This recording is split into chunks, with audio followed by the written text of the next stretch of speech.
Хайырлы көн, Татарстан. Исәннәрмесез, хөрмәтле телевизор караучылар.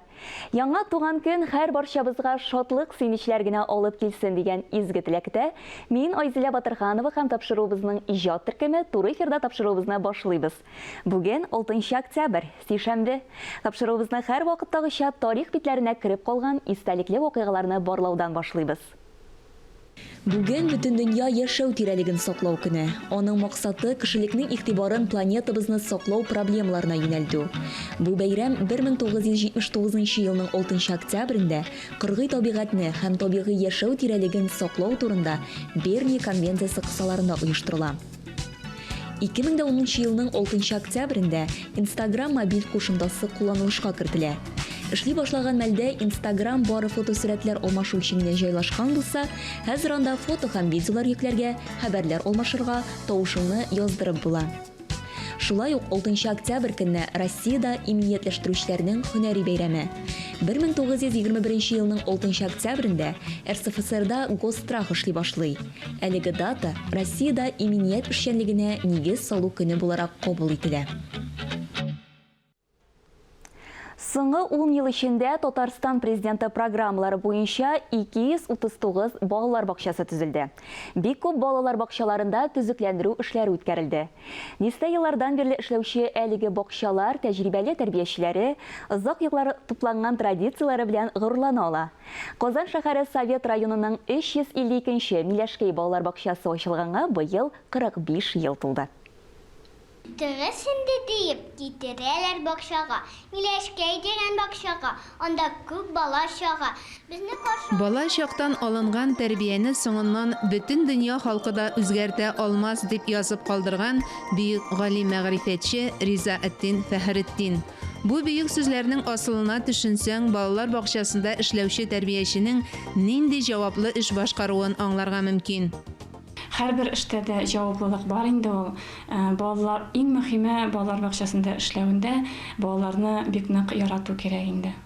Безнең балалар бакчасында төп юнәлеш экологик тәрбия бирү. Табигать белән аралашып, бала акыл ягыннан үсә, белем һәм хис кичерешләрен ала, анда кызыксыну сыйфатлары тәрбияләнә, тирә-юньгә карашы киңәя һәм әлбәттә инде сүз байлыгы арта. Балалар бакчасының шулай ук алга китешендә, үсешендә Совет районы мәгариф бүлеге җитәкчеләренең дә өлеше бик зур. Аларга зур рәхмәтемне белдерәсем килә. Киләчәктә дә бергә шулай матур итеп эшләргә ятсын. Балалар бакчасы күптән инде мәктәпкәчә белем бирү учагына әйләнде. Монда сабыйлар беренче дәресләрне үзләштерә, укырга да, язарга да өйрәнәләр. Күпчелек әти-әни бүген балалар бакчасына ышана, сабыйларын төрле өстәмә түгәрәкләргә йөртә. Чулпан Абрамова мәсәлән 3 баласын да шушы бакчага биргән. Иң башта якын дип кирдек инде, аннары йөри бара воспитательләрне белеп, балаларга мөнәсәбәтне күреп, biz bu балалар бакчасын бик яраттык. Шуңа күрә инде бүтән балалар бакчасын даже карамадым инде. Икенче вакыт сайлаганда. Тәрбияче кешегә дә 70 төрле һөнәр аз. Ул шагыйрь дә, рәссам да, биюче дә.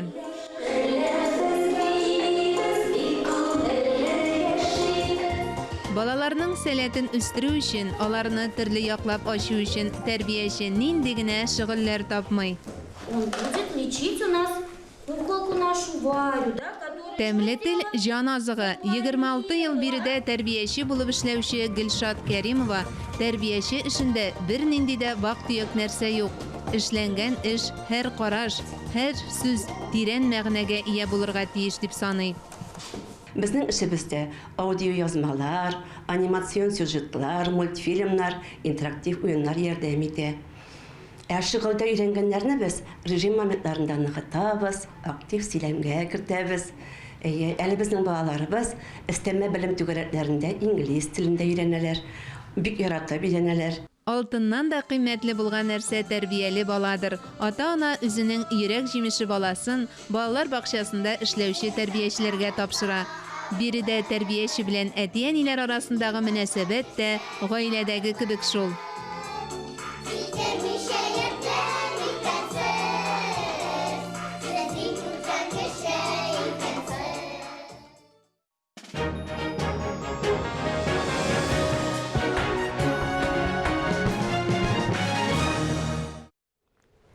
Казан шәһәр филармониясе сәләтле балаларны үзенә дәшә. Җырлау һәм музыка уен коралларында уйнау төркемнәрен туплау балалар филармониясе оештыру максатыннан эшләнелә. Балалар филармониясендә артист булыр өчен ни эшләргә? Бу сорауларга кунагыбыз Татарстанның халык артисты, Казан бию ансамбле җитәкчесе Чулпан Закирова җавап бирә. Исәмсез, Чулпан, хәерле көннәр. Хәерле көн, исәнмесез. Балалар филармониясе нинди максаттан чыгып эшләнелә? Менә инде 15 елдан артык Казан бию ансамбле каршында безнең балалар студиясе эшләп килә. Ул баштан ук 40-50 баладан башланган проект бүгенге көндә 500 балага хәтлек җитте. Һәм дә инде һәр вакыт без бию белән гел чыгышлар ясагач, үз-үзеннән менә вокаль, инструменталь юнәлешләре бик кирәк икән билгеләнде. Һәм дә элегрәк Казан милли мәдәният үзәгендә безнең бик матур гына Айгөл вокаль ансамбле эшләп килә иде. Ул шундый зур дәрәҗәләргә җитте, шундый матур милли сәнгатебезне пропаганда итә иде. Һәм инде бүгенге көндә менә безнең яңа бинабыз ремонтланып бетә. Һәм шунда яңа мөмкинчелекләр ачылачак дип, зур 4 репетицион залы, 500 урынлы концерт залы. Һәм дә инде Ходай Тәгалә үзе кушкандыр бу оешманы зурайтып күтәреп җибәрергә. Балалар инде ул безнең киләчәк бит. Без бит инде шул балаларга үзебезнең сәнгатебезне күчерергә тиешбез. Һәм дә менә Казан шәһәр филармониясының төп максаты безнең беренчедән милли халкыбызның милли сәнгатен үстерү, саклап калу өстендә эшләү. Икенче яктан безнең репертуарда бөтен дөнья татар халык җырлары һәм биюләре теркәлә. Һәм дә менә шул нәтиҗәдә, шул юнәлештә балаларыбызны да, балаларны да үстерергә әйбәт булыр дип нәтиҗәгә килдек. Мин җитәкчелеккә шул карар белән, шул тәкъдим белән чыктым да, алар бик хуплап кабул иттеләр. Сезнең идеягыз, Чулпан? Бәлкем шулайдыр да, идея күмәк бездә, чөнки бездә бик сәнгатьне ярата торган, бик милли җанлы кешеләр эшли, һәм дә менә күп тәрбия биргән үзебезнең менә әтиләребез, әниләребез, алар гомер буе безнең татар сәнгатендә, татар мөхитендә үстергән булгач, без инде шуннардан кала бүтән юнәлешебезне күрмибез. Инде шундый матур җырларыбызны, биюләребезне бүгенге көндә эстрадага теркәлеп тә төрле дөнья халык телләрендә дә һәм әлбәттә рус программасында булдырырга өметләнербез дип. Менә шундыйрак тирә-яклы эшләрдә киң корлы булачак бу, әйме? Тырышырбыз, Алла бирсә тырышырбыз. Бүгенге төндә биюбез менә бер юнәлешкә салынган, ансы эшләп килә. Аллага шөкер, әйтәм бит, безнең студия шактый популяр, шактый зур дәрәҗәле бәйрәмнәрдә катнаша. Хәзер инде менә вокаль ансамбле булдырыбыз дип үметләнәбез һәм бүгенге көндә безнең милли уен кораллары инструментларында уйнау кастингы оештырылды. Без менә ул ансамбльне үзебезнең тальян, гармон, баяннарда уйный торган балалар туплар дип һәм дә бәлкем курайлар, дуралар, кубузларга хәтлек кертеп булыр дип өметләнәбез. Менә барысы нинди килгән балалардан тора. Чөнки безнең укыту мәктәбе түгел ул. Бездә инде укыган, бераз белем алган, ләкин табигатьтән бик сәләтле булган балалар гына җыелырга тиеш. Без инде аларны ансамбльгә туплап, аларга репертуар ясап, шундук сәхнәгә чыгарырга тырышырбыз. Димәк, ниндидер база әзерлек булырга тиеш, әйме? Әлбәттә, кирәге алай җиңелрәк булыр иде. Ләкин менә табигатьтә шулай була, бик сәләтле балалар 16-15 яшьтән дә уйнап та, биеп тә китәргә мөмкин. Шуңа күрә монда төгәл генә әйтеп булмый. Без балаларны карыйбыз, тикшереп карыйбыз, сынап карыйбыз, аннан нәтиҗә ясыйбыз. Катнашу тәртибендә аңлатып китсәгезчә, нинди таләпләрдән чыгып бала сайлау турын уза? Безнең күзәлләп башсагыз, безнең Казан шәһәр филармониясе сайтында, социаль челтәрләрендә безнең игъланнар бар. Балаларны җыябыз дип, афишалар да эленгән. Безнең анда Дөгәл даталар теркәлгән, шул көнне килсәгез, шул көнне килеп, сәгатьләрен күрсәтеп китә алалар. Өлгермәсәләр дә, ләкин үзләренең видео язмаларын менә гомумән шул булачак укытучыларга юллый алалар. Шәһәр филармониясының кабул итү бүлмәсенә дә мөрәҗәгать итә алалар. Төрле яктан.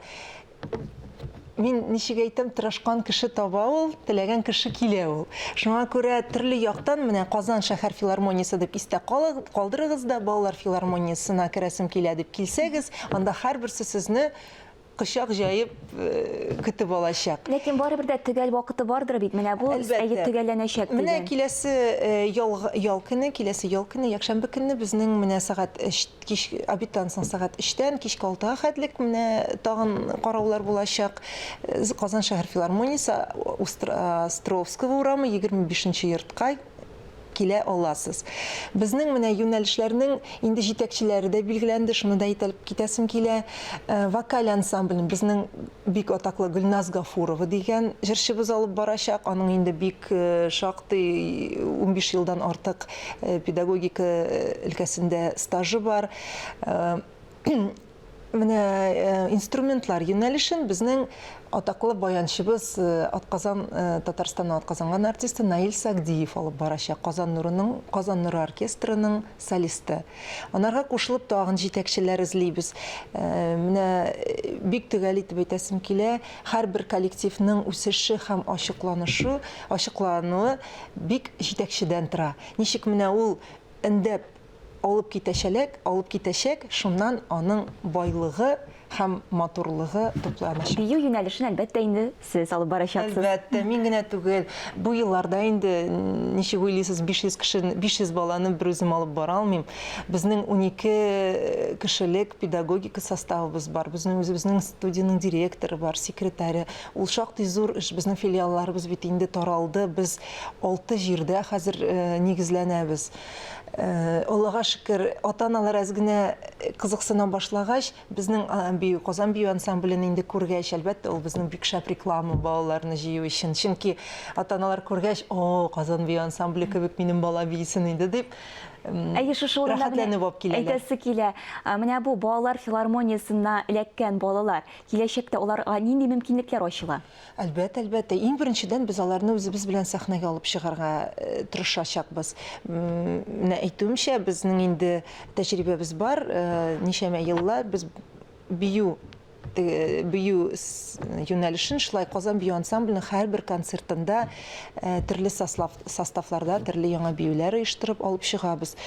Инде инструменталь, вокаль юнәлешләребез безнең җырчылар белән ниндидер күмәк яки дуэт җырлар эшләп, инструменталь юнәлешебез безнең оркестрыбыз белән ниндидер бәлкем лаборатория шикелле барлыкка килер ул.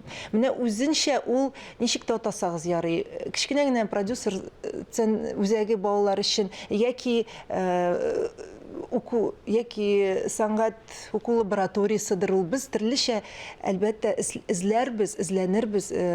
Киләчәктә инде минем өметләрем бәлки балалар музыкаль театры китереп чыгарбыз. Ул инде бөтен юнәлешләребез булгач, бию, вокал, бию, җыр, инструменталь инде алып баручы яки актерлык сталыгын кертә алсак, монда инде тулысынча театр, мюзикллар куярга мөмкинчелек була. Җат итәр өчен бөтен мөмкинлекләр дә бар. Иң мөһиме инде балаларның менә шулай шат елмаюы, бәхетле балачагы бер кайчан да бетмәсен иде. Алар һәрвакыт шулай шатланып, сәхнәләрдә аларга кул чабып утырырга язсын. Иң мөһиме, бөтен эшебез шунарга корылган. Бик зур рәхмәт сезгә, кунагыбыз булганыгыз өчен. Рәхмәт, чакыругыз өчен бик зур рәхмәт. Шушы урында күпме сабыйның язмышына үтеп кереп, өмет хыялларын шәлпәрәмә китергән, балачак бәхетеннән мәхрүм иткән сугыш ачысы һич кайчан кабатланмасын иде дип тә өстәп әйтәсе килә.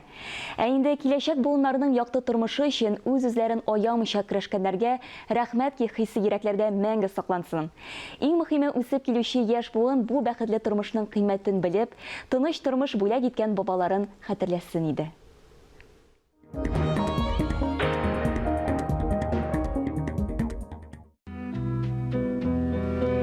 Татарстанның язучылар берлегендә кечкенә һәм урта яшь балалар өчен "Чтобы помнили, хәтерләсеннәр" дип исемләнгән китапның тәкъдир итү кичәсе булды.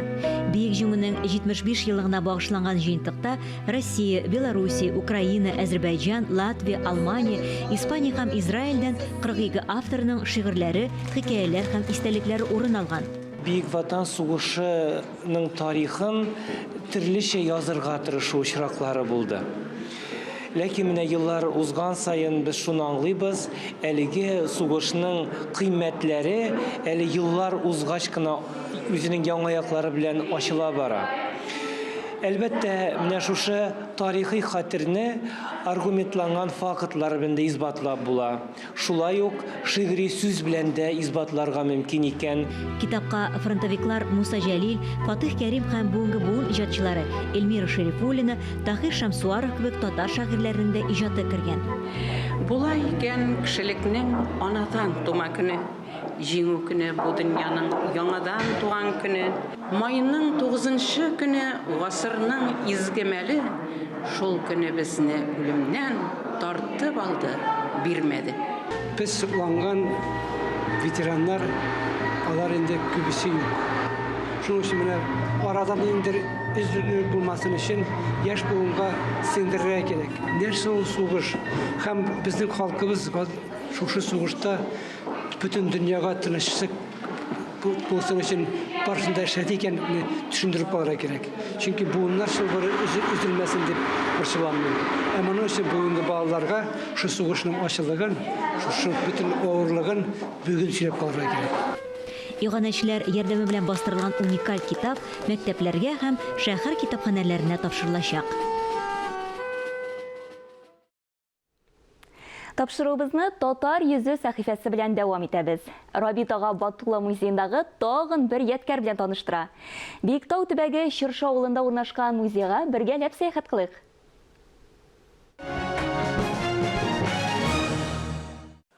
Менә без тагын Биектау төбәгенең Чыршы авылындагы ядкәрханәдә, ягъни музейда. Кичкенә генә музейга мин байтак кына менә бу кирәк-ярак әсбаплар инде кулдан төшкән, инде алар онытылган. Шуларны мин җыеп, сакларга булды. Менә бу каба. Бу каба кулдан агач көрәк шикелле дип эшләнгән, урнаштырылган, монда утыра торган җир бар. Менә монда җын бәйләп куелган була, җын. Язгы җын монда, көзге җын монда. Орчыкның башы була. Менә орчыкларым юк әле. Орчыклар булгач бәйләп тә күрсәтер идем, мәсәлән. Менә шулай дырың иттереп, менә шулай иттереп, менә шулай бөтереп, менә җипне бәйлиләр. Менә булай иттереп, менә аннасын булай иттереп, җыялар да аннасын дыр иттереп, булай иттереп, үрәләр. Шул кадәр тыгыз җип була, нык җип була. Сүстән булса, яки анда киндердән булса, аны дилбегә канатлар ясаганнар, хәтта шуның белән ибет. Ә инде безнең әбиләр менә бәйләгән җа, юк башлар, бияләйләр, калфаклар ясаганнар иде. Менә кабаның аның үзенең вазифасы шулай. Бу күпме генә кешеләрнең аягына юк баш бәйләгәндер, биялә бәйләгәндер, инде хәзер аларның күбесе исән дә түгелдер, ләкин менә бу каба минем өчен бик кадерле. Бу кабаны мин шушы авылдан алдым, шушы авыл кешеләре миңа китерде. Рәхмәт аларга. Менә әле монда тагын бер кырыйда безнең әүренә тактасы дигән менә чик матур итеп эшләнгән, ул уеп эшләнгән, өтөргә белән эшләнгән. Ул кичкенә кабага да ошаган үзе. Менә монда әүренә теге ниләр шатлы-бутлы таяклар белән киләп сару диләр име. Җипне киләпкә урау диләр. Киләп салып җөрмәде, сарып җөрмәде диләр. Киләп сарып җөрү инде арлы-бирле эшсез җыри торган кешегә әйтелә. Киләп сару ул бик җын эшләрендә бик нык кирәк булган, кичкенә генә каба дип татарга була инде. Менә ансы да аның шушы урында алган. Менә булар барысы да кыру станында эшләнгәннәр авылда кыртырган шулай үзләре җайланма табып, менә шундый үзләре кем әйтмешли уйлап табып дигән шикелле. Шулай киләп сару станы дип атарга була. Сау калыгыз, исән сау булыгыз. Яңа көнне елмайып каршы алыйк. Идән чыкканда елмайырга һәм битлек кияргә онытмагыз. Үзегезне саклагыз, сәламәт булыгыз. Бүгенгә мин Айзилә Батырханова һәм тапшыруыбызның иҗат төркеме сезнең белән саубуллашабыз.